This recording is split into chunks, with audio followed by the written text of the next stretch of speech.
welcome back to Not Another Fucking Elf, the character-based podcast about Lord of the Rings, hosted by me, Catherine Bray, and my fellow Tolkien obsessive Paul Ridd. Hello.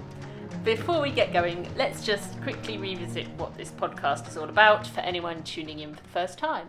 So we wanted a format where we could talk to each other about our shared obsession with Lord of the Rings, and we thought that an interesting way into talking about the text, the adaptations and whatnot, would be through talking about a different character each week. Partly because there are just so many different kinds of characters, each with their own characteristics, motivations and philosophies, which provides an interesting way to talk about the text as a whole, and partly because there are just loads and loads of them, so we can just keep doing this for ages. For as long as we like. And the podcast is called Not Another Fucking Elf as an homage to Professor J.R.R. Tolkien's friend Hugo Dyson, who supposedly rather rudely said this in response to hearing a bit of Tolkien's writing read out to him by his good friend the Professor. So that's sort of like, not another fucking elf, right? Exactly. Yeah, just to make it 100% crystal clear, this was Hugo Dyson who said that, not C.S. Lewis. I feel we need to keep drilling this into people's minds because it's a popular misconception. Yes, for too long C.S. Lewis has been besmirched, and he was nothing but kind, I think, about Lord of the Rings. So, who are we discussing today, Paul? Today we are discussing Merry. Or to give him his full name, Meriadoc Brandybuck, Hobbit of the Shire, as played by Dominic Monaghan in Peter Jackson's trilogy. Pipeweed aficionado, member of the Fellowship of the Ring, sometime servant of Theoden King, and best friend and cousin of Peregrine Took and Frodo Baggins.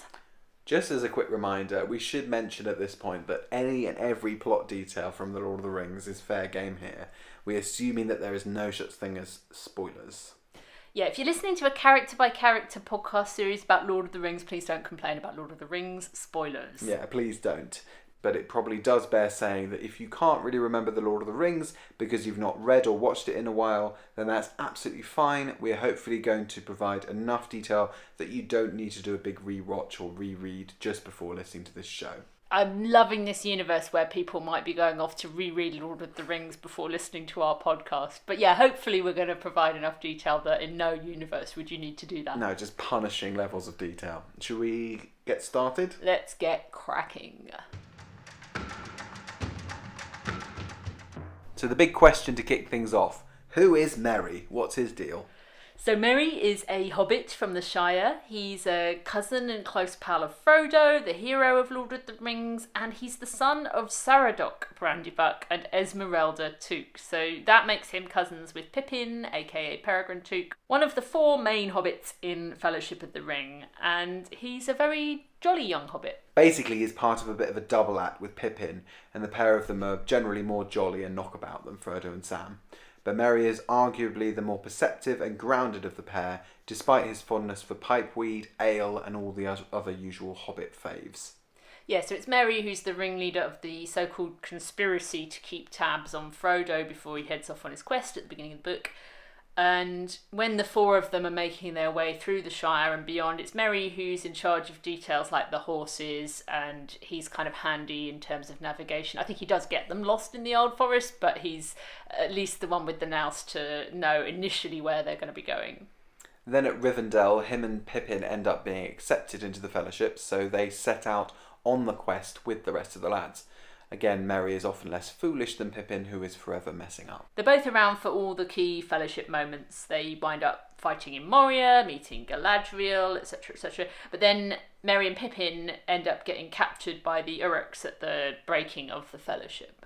They then escape and encounter a talking tree called Treebeard and the newly resurrected Gandalf the White. Yeah, so big pals of the Ents. Yes, so they get to Entmoot and there's a lot of farting about and indecisiveness from the trees before the Ents eventually destroy Isengard, and Merry and Pippin are reunited with the surviving members of this fellowship, minus Frodo and Sam. It's here that Merry meets King Theoden, who's going to become a key player in this part of the story. Sure is, and Merry actually ends up swearing to become a servant of Theoden, becoming his squire. So there's a whole intrigue about Merry wanting to fight alongside Theoden and his men, so he smuggles himself into the army to go fight at the Battle of Pelennor Fields. He fights bravely and winds up facing off against the Witch King of Angmar. Yeah, this is Merry's big hero moment, really, because it's here where he and Éowyn face off against the Witch King, and it's Merry who actually stabs the Witch King, the Ringwraith. Later on, AMF knights him and gives him the name Holdwinner, and he also plays a key role in the scouring of the Shire. He leads to battle at Bywater and uses the Horn of Rohan, which is gifted him by Éowyn. So he's a big all-rounder hero, playing a key role several times, and he sticks around for some stuff in the appendices too, doesn't he? Yeah, rather sweet. He gets married, he becomes Master of Buckland, and he writes this whole volume about the Shire called Old Words and Names in the Shire, and then later on he and Pippin go to Gondor and they're both buried there. So yeah, kind of cute hero's journey with less of some of the tragedy of somebody like Frodo in there. So let's talk a bit more about what he's like as a character. First of all, who is he in the book, if we're just talking purely on the book terms? So purely in terms of the book, he is a pretty resourceful character, especially for a hobbit. He's got, I would say, leadership skills. So when Frodo finds out that he'll need to be leaving the Shire with the ring, in the book, that's quite a lengthy, protracted affair with an initial... Extremely lengthy. There's an initial fake out where he's going to pretend to be moving back to the home of his sort of fatherland where he originally came from with the Brandybucks in Buckland. So Mary, his cousin, finds a nice cosy hobbit hole for him in Crick Hollow and arranges the sale of all of his furniture. Yeah, he acts as a kind of sort of auctioneer for all of his possessions, doesn't he? Yeah, he's super helpful. He's Frodo's younger cousin, but he's got his head screwed on, and he helps set up this house so that it looks like Frodo really is going to be moving there. And I'm going to read a tiny little bit that I quite like that I think illustrates Merry's character as a bit of a Mr. Fix-It. Mm-hmm. So they rock up at Crick Hollow and they're knackered, they want a bath. Pippin says, "Bath, oh blessed Meriadoc." And Frodo says, problem, which order should we go in? Eldest first or quickest first? You'll be last either way, Master Peregrine. And Merry, Mr. Fix-It, says, "Trust me to arrange things better than that. We can't begin life at Crick Hollow with a quarrel over baths. In that room, there are 3 tubs and a copper full of boiling water. There are also towels, mats, and soap. Get inside and be quick." So he's like bossing it with the bath admin. It's just testament to how organised he is and how at that point in the story he's quite a leader type figure, right? Yeah, and that night it's revealed that actually Frodo won't be sticking around at Crick Hollow. He's got to get out now, and Merry reveals that they actually already knew all about the ring and the quest, and that there's been this conspiracy between his friends where Sam has been feeding info to them about the ring. It's a benevolent conspiracy. They want to help him. Yeah. And that's how they come on board into the whole story, the quest, the fellowship. It's very directed by Merry and Pippin. It's very intentional. It's not like what we'll see later on in the films, which we can talk about in a minute. Mm-hmm. But when they set out, Merry as well is the person who decides that they're going to navigate through the Old Forest. He thinks he knows the way. He's been in the Old Forest before, and the Old Forest is this terrifying land that the hobbits have heard lots of ghost stories about. And Merry is the one who says, "Look, the Old Forest is weird, but the ghost stories are probably We'll manage it. like, we'll be fine." Yeah. So he's pretty brave for a hobbit. Yeah. He's also a Brandybuck, and they have a bit of a rep, the Brandybucks, within the hobbits for being slightly odd, for being a bit more adventurous than a regular hobbit. I think the Bagginses subsequently have that reputation for being a bit weird, but it only dates from Bilbo and Frodo. Yeah. Before Bilbo's mad dash to the Lonely Mountain in The Hobbit, the Baggins are an incredibly respectable family of hobbits, and actually it's the Brandybucks and the Tooks who have more of a reputation for being like the kind that might occasionally go on an adventure. And the Brandybucks like boats and water, right? So that's like differentiates them already from the rest of the hobbits who are quite fearful about water. Yeah, absolutely. Most of the hobbits are pretty conservative. The Brandybucks are adventurous in all sorts of ways, including boating, and some of them can swim. And they also are responsible for the name Tom Bombadil. It's another way of, I think, Tolkien signalling their proximity to some of Middle-earth's weirder elements. Yeah. It's quite difficult to talk about Merry in this context without also talking about Pippin, really, isn't it? Because their stories do kind of intertwine and bounce off each other throughout. I'm just thinking particularly later on when they both become essentially servants to human kings. Yeah, they both go down the old career path of becoming a servant to a human king. Start on a quest, end up servant to a human king. Yeah. Until that point, Merry and Pippin, I don't think, really appear without each other very much at all. When Frodo first sets out from Bag End, he's only got Pippin and Sam with him, and he doesn't meet up with Merry until they get closer to Crick Hollow. But it's quite rare to find Merry or Pippin existing independently of each other in The Lord of the Rings until the point at which they get separated and then go off and both become servants to kings. Yeah, they have different experiences though, don't they, the two of them? In part because I think Merry's relationship with Theoden is a lot more healthy or positive than Pippin's with Denethor, which is Merry kind of lucks out. He gets to go to Rohan and gets to become pals with King Theoden, the good king. Pippin, slightly shitter deal. He gets to go to Gondor, this besieged city from which you can see Mordor with mentally failing steward. Yes. But both of them, they end up swearing allegiance to a king and fighting. I mean, technically not even a king in Pippin's well, case. Yeah, it's really the rough end of the deal. It's only a steward. It's a steward, yeah.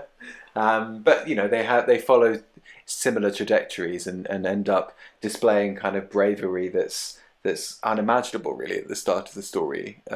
Far outstrips their stature in the world of Middle-earth at the start of the story. Middle-earth has barely heard of hobbits, never mind these two particular hobbits, and then they both go on to do things like, in Merry's case, slaying the Witch King of Angmar, which is pretty baller even for a big hero of the age. Well, also, I guess they bridge a gap into a more, there's a lot of weird stuff in Fellowship, but as the story progresses, they are sort of at the centre of the transfer over to high fantasy by the encounter with the Ents, because by that point it's sort of like, I don't know, the talking trees, do they present some sort of like bridge to a higher form of to a weirder form of fantasy? I don't know. Ents and Tom Bombadil and Barrow Wights and Old Man Willow are all part of quite a rustic tradition. They all feel very Middle English, very English folktale,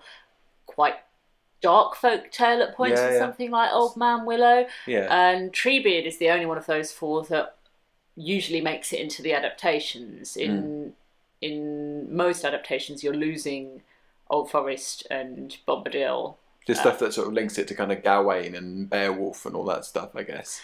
A lot of the Beowulf stuff is more the World of Men of Rohan, the heroism, heraldic devices, all of that stuff. And the folkloric stuff is the more natural elements. And Treebeard, if you're watching an adaptation that doesn't have Bombadil in or Old Man Willow in, he kind of comes out of nowhere. Yeah. Like establishing a mystic kind of relationship with trees and with woodland and, animals that can think and speak. Well, not speak, think, certainly. That's a very sort of outlandish thing to suddenly throw yourself into if you cut out all of the stuff in Fellowship, right? Yeah, and like the moment when a fox sees four hobbits sleeping outdoors and thinks to himself, there's something mighty strange going on here, and Tolkien editorializes and says he was quite right, but he never found out anything more about it. That's we're absolutely in a more fairy tale realm of talking trees and animals and all of that. And I think if you're watching an adaptation that hasn't set up all of that stuff, the Ents and Treebeard does seem like it's come in a bit out of the left field potentially. And I think one of the things you lose if you do cut out the Old Forest and the Barrow Downs is actually the hobbits, what they're like before they're part of a larger quest. Because they're not really established as heroes in a lot of the adaptations on their own terms, it is a little bit like, well, why don't they just give the ring to some more capable people? Yeah. And get them to go on the quest. I I mean, having said that, the hobbits get rescued twice by Yeah. by Tom Bombadil. Yeah. They're not they're very sort of vulnerable in those early stages, aren't they? Like they're always Absolutely. falling into trees and getting Always. sucked into roots and all this stuff. Yeah, all the time. It's very weird. Like, yeah. And another key thing about the Barrow-wight adventure, where the hobbits get trapped in a kind of mound underground by he's a ghost, really, a Barrow-wight. A wight is an Old English word for a ghost. And they get trapped in this tomb with all of this ancient jewellery and weaponry. It's like those sort of Anglo-Saxon caches that get unearthed from time to time. I think there's one at Sutton Hoo, and they find almost like a little stash. And Bombadil helps get them out of that, and one of the things that results from that is him giving them swords. And these swords have been wound about with spells for the downfall of the Witch King of Angmar, which comes in pretty handy. Yeah. Save that thought for later. Yeah. Hold that thought. It's an integral part of Merry's narrative that he carries this sword all the way from the Barrow Downs to the fields of Pelennor, like hundreds of miles away, and happens to come face to face with the one guy that this sword was designed to take down. Yeah. It's a key moment for me. Shall we have a little reading from the text? So this is from relatively near the end of the book, and it's Merry's big moment on the fields of Pelennor, fighting the Witch King of Angmar, the leader of the Ringwraiths. Out of the wreck rose the Black Rider, tall and threatening, towering above her. With a cry of hatred that stung the very ears like venom, he let fall his mace. Her shield was shivered in many pieces, and her arm was broken. She stumbled to her knees. He bent over her like a cloud, and his eyes glittered. He raised his mace to kill. But suddenly he too stumbled forward with a cry of bitter pain, and his stroke went wide, driving into the ground. Merry's sword had stabbed him from behind, shearing through the black mantle, and passing up beneath the hauberk, had pierced the sinew behind his mighty knee. There's a discussion to be had, isn't there? Because it's debatable whether Merry actually sort of is responsible for the death of the Witch King, or if he lands the blow that then facilitates Éowyn to do her final bit of stabbing. But he definitely unseats the Witch King at that point, doesn't he? Yeah, I think from the book's perspective, the kill, properly speaking, belongs to Merry. Although it is a team effort, the reason that he's able to sneak up behind the Witch King is because Éowyn has him preoccupied and is bringing the fight to him. So it's a team effort. If you had to push me and say like who really gets the credit for taking down the Witch King, well, I think you have to give it to Merry. It's his sword that is specifically cited a little bit later in the book as having been the only blade that could have taken apart the Witch King. We're obviously in the book realm here, and I think I would make a different case for it if we were looking at the Peter Jackson film. That is Éowyn's kill there. Yeah. But then also it feeds into a much wider thing in the book about, maybe this is more for the Éowyn episode, but it matches up with Éowyn's whole trajectory after that battle, right? In the way that she changes and shifts her whole kind of focus away from being a warrior queen to being more swearing to be a maternal figure who's going to look after trees and shit. You know, so much for us to talk about that. Yeah. But yeah, from Merry's point of view, I think if he was real, he would be pissed with the PJ version of his story because he's not as important. It is much more of a team effort. But then if you get into that idea of it's a team effort, they both did it, then it becomes also a much larger team because the only reason the two of them are able to get there is because of the charge of the Rohirrim. So you can, I think, endlessly hand out credit upon credit in an ever-widening kind of causal circle. Yeah. And if you're trying to pin it down to just one person who gets to say they killed the Witch King of Angmar, I would go for Meriadoc Brandybuck. I'll read the follow-up passage as well in case there's anyone who still needs convincing. Then he looked for his sword that he had let fall, for even as he struck his blow, his arm was numbed, and now he could only use his left hand. And behold, There lay his weapon, but the blade was smoking like a dry branch that has been thrust in a fire, and as he watched it, it writhed and withered and was consumed. So passed the sword of the Barrow-downs, work of Westernesse. But glad would he have been to know its fate who wrought it slowly long ago in the North Kingdom, when the Dunedain were young, and chief among their foes was the dread realm of Angmar and its sorcerer king. No other blade, not though mightier hands had wielded it, would have dealt that foe a wound so bitter, cleaving the undead flesh, breaking the spell that knit his unseen sinews to his will. That is Merry's kill. Yeah. That is like an extra level of clarity, isn't it? Yeah. So on that note, shall we move on to talk about Merry in the radio and screen versions of Lord of the Rings? So adaptation Merry. So for the sake of completism, we should just run through some of the various adaptations, and we should include, as we always do every week, the Loft to 1955 BBC 12-parter for radio, R.I.P., in which Merry is played by an actor called Michael Collins. Shout out to Michael Collins. Sadly, we will never hear his vision for the part. I like to imagine Michael Collins was the definitive Merry. Also, hearing his vision is a nice image, a nice mixed metaphor. Anyway, and then going on to the Bakshi version, the animated film from the late 70s, Simon Chandler voices him there. We talked about the Bakshi adaptation before.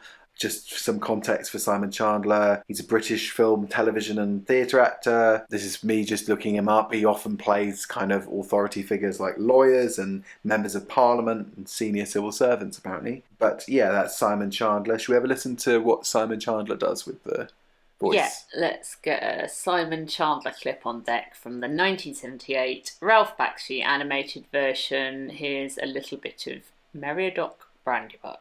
Sam didn't tell us about the ring, Frodo. I saw Bilbo use it once, before he went away, to hide from the Sackville Bagginses. And after that, Pippin and I kept on the lookout, and we followed you, and we asked questions everywhere. And we even wormed a few things out of Gandalf. And you spied on me. And Sam helped you. And we spied on you. But we meant no wrong to you, Mr. Frodo. Don't you remember what Mr. Gandalf said? Take someone as you can trust, he said. It doesn't seem that I can trust anyone. It all depends on what you want. You can trust us to stick to you through thick and thin, to the bitter end. But you cannot trust us to let you face trouble alone and go off without a word.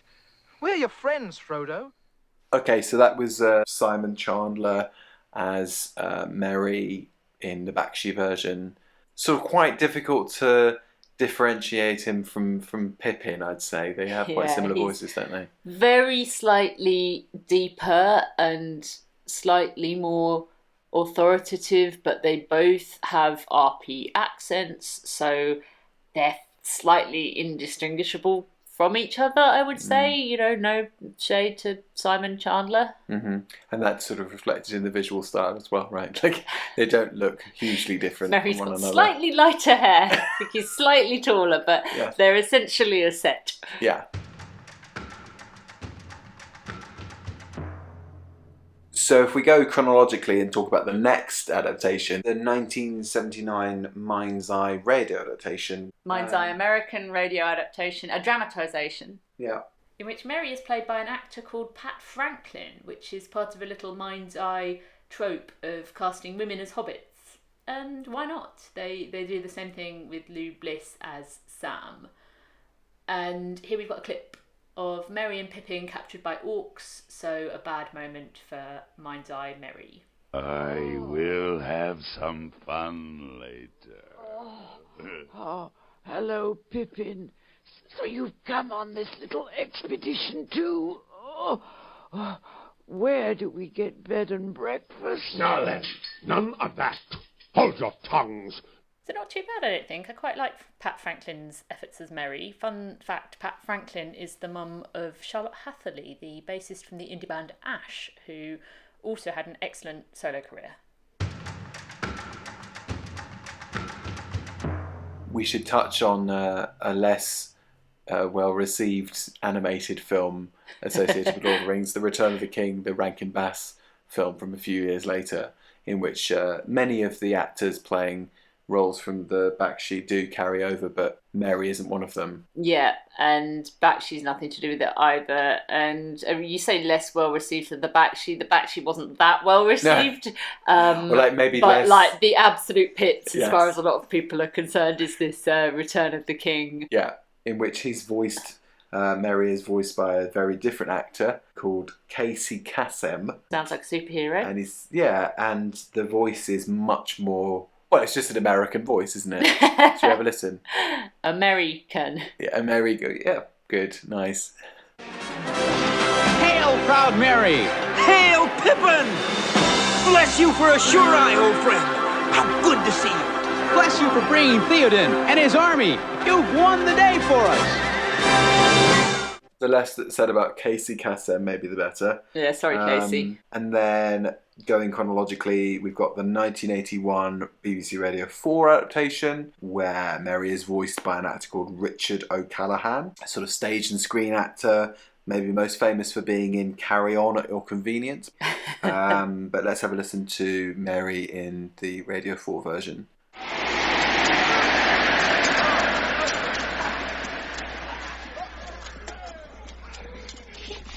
He's gone. There is nothing there but a crown and an empty cloak. The Nazgul King is destroyed. Mary, look to the king, your master. Theoden, my lord. Farewell, Master Holbutler. My body is broken. I go to my fathers, and even in their mighty company, I shall not be ashamed. A grim morn, on a glad day, and a golden sunset. Oh, forgive me, Lord, if I broke your command, and yet have done no more in your service than to weep at our parting. Just another received pronunciation voice in a very, very old school dramatisation where sometimes it's quite difficult to differentiate between the different voices, but at the same time it's all very clear. They're all doing a lot of work to make everything make sense orally. Yeah, there's a lot of he is just an empty cloak, that kind of stuff that I guess radio dramatisations have to do to help you make sense of what you would be seeing. Mm-hmm. And then there's a early 90s audiobook version, which we always talk about, the Rob English version, in which the hobbits are largely undifferentiated in terms of all having sort of very similar voices. Yeah. Let's have a snatch of English doing Mary. Okay, so yeah, jumping back a bit in the story from the Witch King of Angmar's death, this is from right at the beginning where Frodo is preparing to tell his friends that in fact he has to leave the Shire with the ring immediately, and they're about to reveal that they know a little bit more about that than he thinks they do. Good heavens, said Frodo. I thought I'd been both careful and clever. I don't know what Gandalf would say. Is all the Shire discussing my departure then? Oh, no, said Merry. Don't worry about that. The secret won't keep for long, of course. But at present it is, I think, only known to us conspirators. After all, you must remember that we know you well, and are often with you. We can usually guess what you're thinking. I knew Bilbo, too. To tell you the truth, I'd been watching you rather closely ever since he left. I thought you'd go after him sooner or later. Indeed, I expected you to go sooner, and lately we've been very anxious. We've been terrified that you might give us the slip and go off suddenly, all on your own like he did. Ever since this spring we've kept our eyes open and done a good deal of planning on our own account. You're not going to escape so easily. Yeah, different from the others that we have looked at so far. I think it's the first one's bringing in that slightly more rustic burr into Mary's voice. That seems to originate with Rob Inglis. I think it makes sense in the terms of the characterisation of the Bucklanders as slightly more connected to nature. They're into boating, they go into the Old Forest sometimes, so that idea that they're a little bit earthier, a little bit Dorset maybe, creeping in there. More rural. That's nice. Yeah. And then leading on to the PJ version, so Peter Jackson's vision for Lord of the Rings, in which Merry is played by Dominic Monaghan. Yes, and this is, I guess, for most people, classic Merry, in his little waistcoat in lovely kind of yellow tones. He's a blonde hobbit. Let's have a little listen to the Dominic Monaghan take on the character. You're taller. Who? You. Than what? Than me. I've always been taller than you. Pippin, everyone knows. I'm the tall one. You're the short one. Please, Mary. You're what? 3'6" at the most? Done. Supposed to stick it in the ground. It is in the ground. Outside. That was your idea.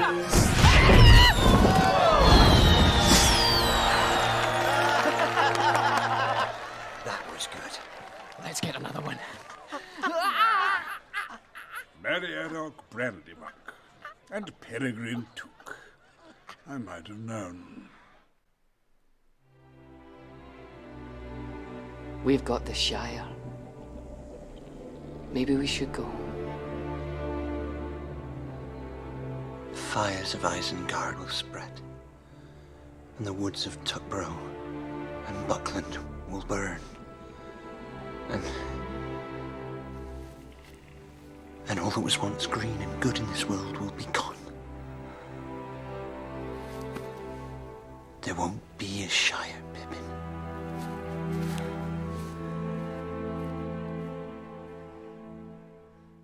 Particularly sombre bit of Merry. Particularly sombre bit of Merry.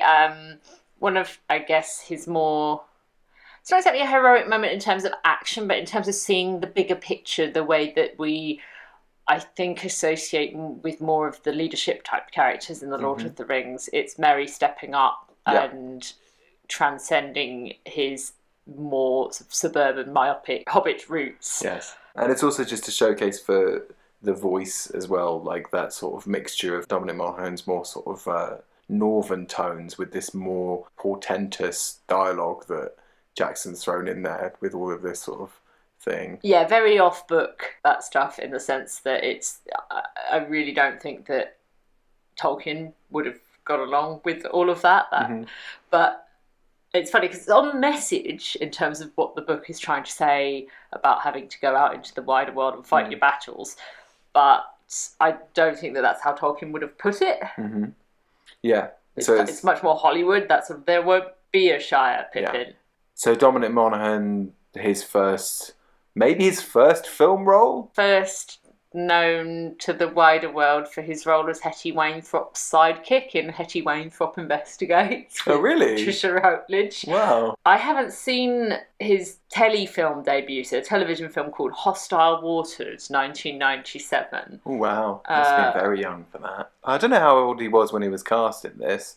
20s, I guess. Yeah. Yeah. And Hostile Waters is 1997, based on a true story of a Russian and American submarine collision in the Cold War. So we'll have to go and check that out for absolutely. A bit of completism. Yeah. I've got a bit of a weird Dominic Monaghan side mission here, actually. What's your side mission, Paul? I remember hearing his voice in a sitcom on BBC Radio 4 in like 1997, 98, something like that. Right. A sitcom called Stockport, So Good They Named It Once, which was like a sort of sitcom about a family in Stockport where he played one of the errant sons. I don't know how familiar you or our listeners are with Radio 4 scheduling from the late 90s, but there used to be a... Yeah, back of my hand, top of mind. There was a slot at about 11:30 in the morning, exactly 11:30 in the morning, during weekdays, which would play the most abysmal, like, serial dramas and sitcoms. So it's not like your 6:30 peak slot where you get your news quiz and your I'm sorry, I haven't a clue. There's like 11:30 in the morning, after Woman's Hour, after whatever came between 11 and 11:30, I can't remember, some sort of human interest thing. But yeah, crap sitcom, and he was in it. So to me, 11:30 is the Diet Coke break. It's from that advert. 11:30, it's 11:30. Diet Coke break, and then a dishy man will come and like clean your windows with the shirt off or something. So it's not Stockport. To me, it's not Stockport they named sitcom. It once. Oh man, I wonder if we could dig out a clip. That would be amazing. Probably we'd have to go into some deep dive of like Radio 4 BBC archive. requisitioning. Yeah. Yeah. I mean, I know the BBC are trying to do more with their archive because, of course, they've made a lot of amazing stuff that they don't get credit for and that people don't know about these days. So maybe we can petition them for the revival of the 11:30 slightly indifferent sitcom slot and replay some old classics. That would be nice. But anyway, that was my frame of reference for Dominic Monaghan even before Lord of the Rings came out. And then he sort of is, great in the role. Really fun. Like the way they've written the character obviously is a bit of a change from the books in that they really play up the comedy of Merry and Pippin and sort of all the pipeweed stuff and just knockabout stuff. Always get the sense with him and Billy Boyd that they just really loved the whole adventure. Yeah. I mean, they're actors. I'm sure they had grumpy days where they were really just over it. But from the commentaries and the cast reunions, and when you'll see like a clip of them on stage or whatever, just you get this just overwhelming sense of gratitude that they got to be part of this incredibly cool thing. There's also, of course, Andy Serkis's audiobook recording of the whole of The Lord of the Rings, where he, for the most part, does quite admirable impressions of his castmates from the Peter Jackson films, doesn't he? But in the case of Merry, let's have a listen to his Merry. Yeah, so here's Andy Serkis as Merry in a bit that doesn't appear in the Peter Jackson film, where they're about to go into the Old Forest. There, said Merry. You've left the Shire and are now outside and on the edge of the Old Forest. Are the stories about it true? Asked Pippin. I don't know what stories you mean, Merry answered. If you mean the old bogey stories Fatty's nurses used to tell him about goblins and wolves and things of that sort, I should say no. At any rate, I don't believe them. But the forest is queer. Everything in it very much more alive, more aware of what's going on, so to speak, than things are in the Shire. And the trees don't like strangers. They watch you. They're usually content merely to watch you, as long as daylight lasts, and don't do much.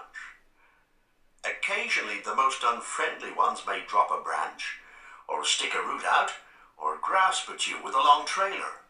But at night things can be most alarming, or so I'm told.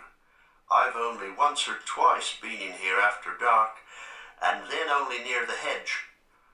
I thought all the trees were whispering to each other, passing news and plots along in an unintelligible language, and the branches swayed and groped without any wind.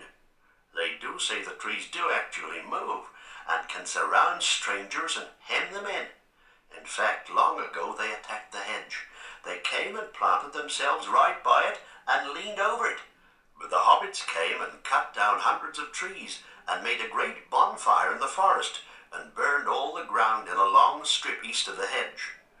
After that the trees gave up the attack, but they became very unfriendly.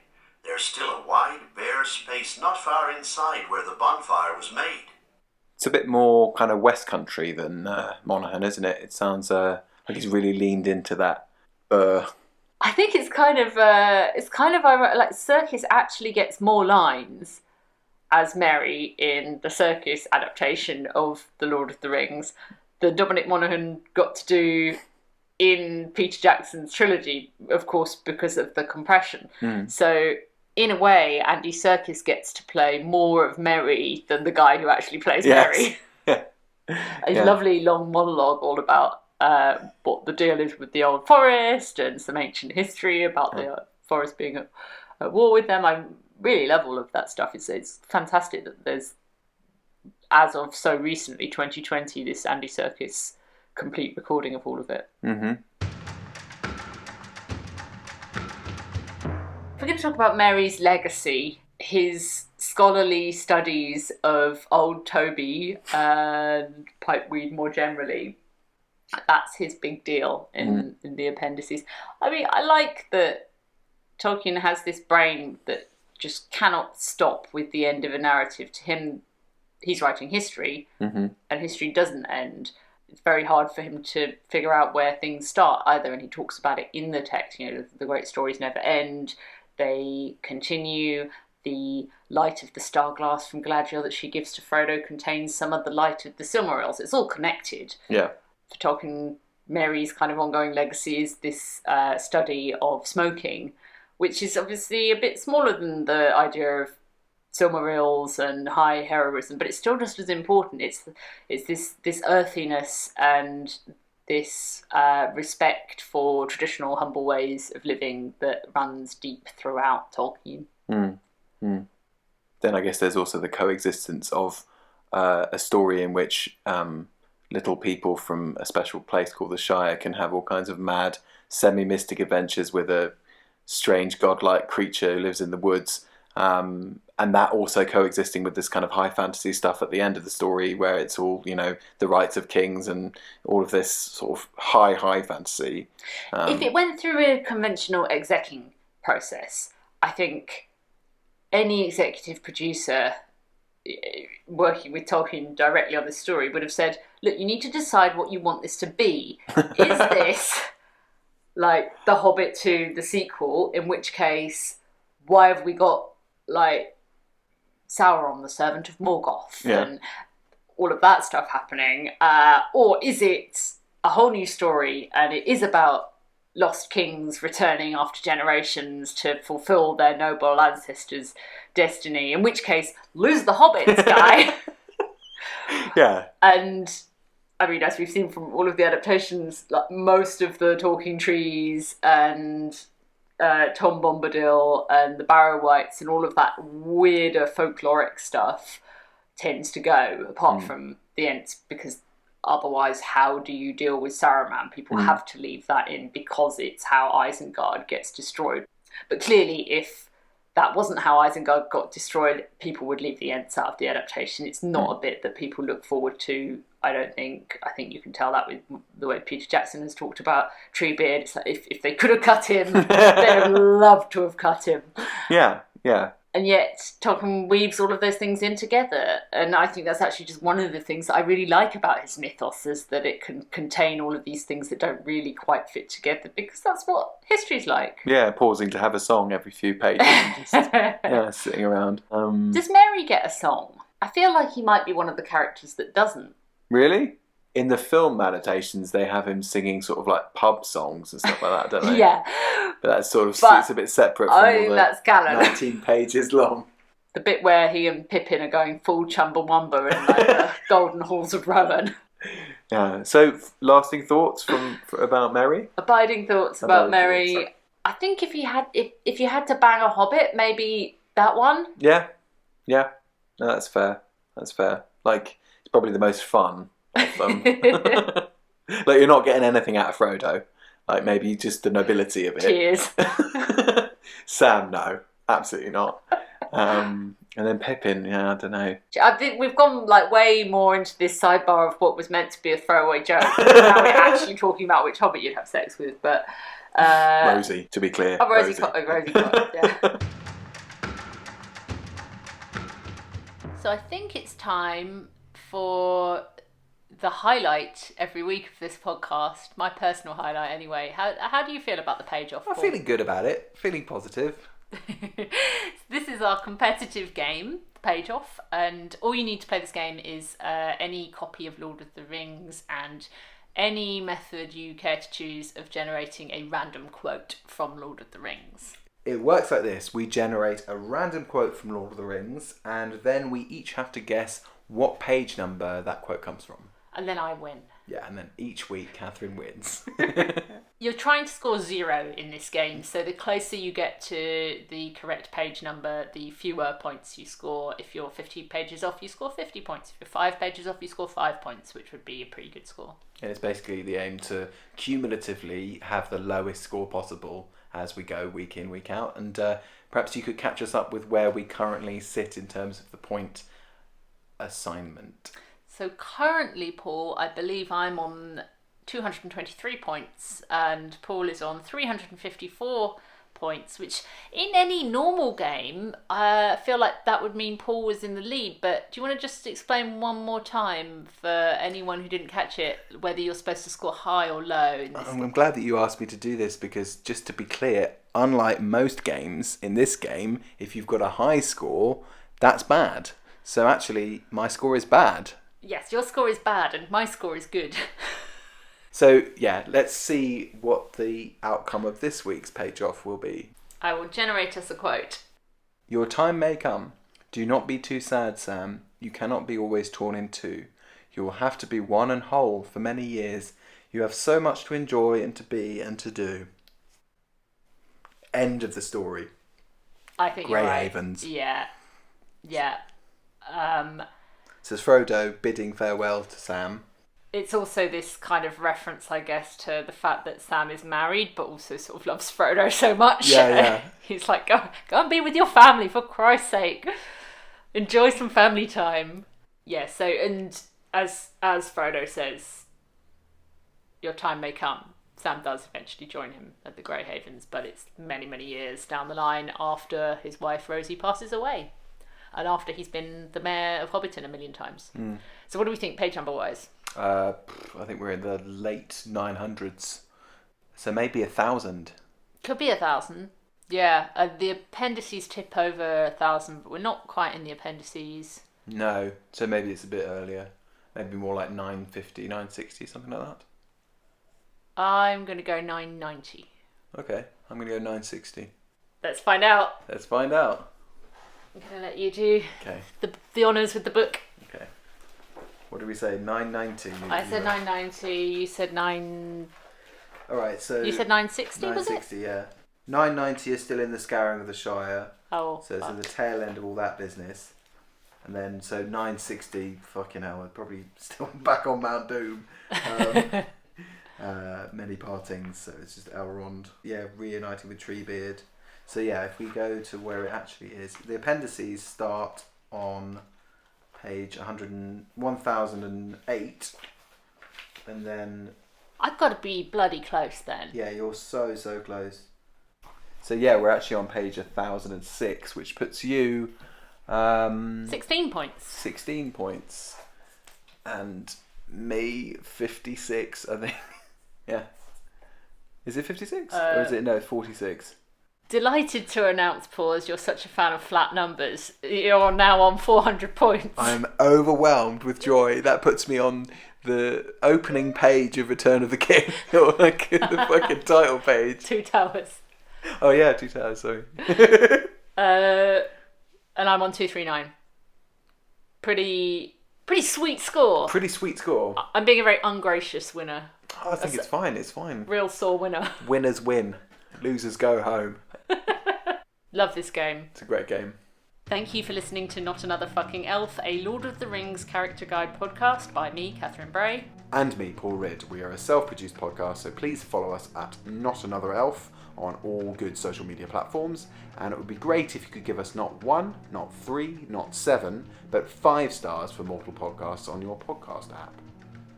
Thanks to Tommaso Alietti for handling our digital bits and bobs, Anthony Ing for our jingle, Charlie Shackleton for our cover art, and anyone else who helped us out along the way. Much appreciated. All clips are copyright their respective copyright holders, and we strongly urge you to go out and buy the 1978 Ralph Bakshi Lord of the Rings, the 1979 Mind's Eye radio adaptation, the 1980 Rankin Bass Return of the King, the 1981 BBC Radio Lord of the Rings, 2001 New Line Peter Jackson Lord of the Rings, and the 1990 Rob Inglis and 2020 Andy Serkis Lord of the Rings audiobooks, both from HarperCollins. And buy the book. There are so many nice editions of the book out there. We also recommend the Humphrey Carpenter biography as a starting point if you're curious about the life of the man himself, and the collected letters, also collated by Humphrey Carpenter with Christopher Tolkien. Make sure you subscribe so you don't miss next week when we're looking at a certain female character, which, let's be honest, massively narrows things down. So that's your clue for next week. This has been Catherine Bray. And I'm Paul Ridd. And that's it for now. That's the end of the podcast. Here is the heart of elvendom on earth, and here my heart dwells ever.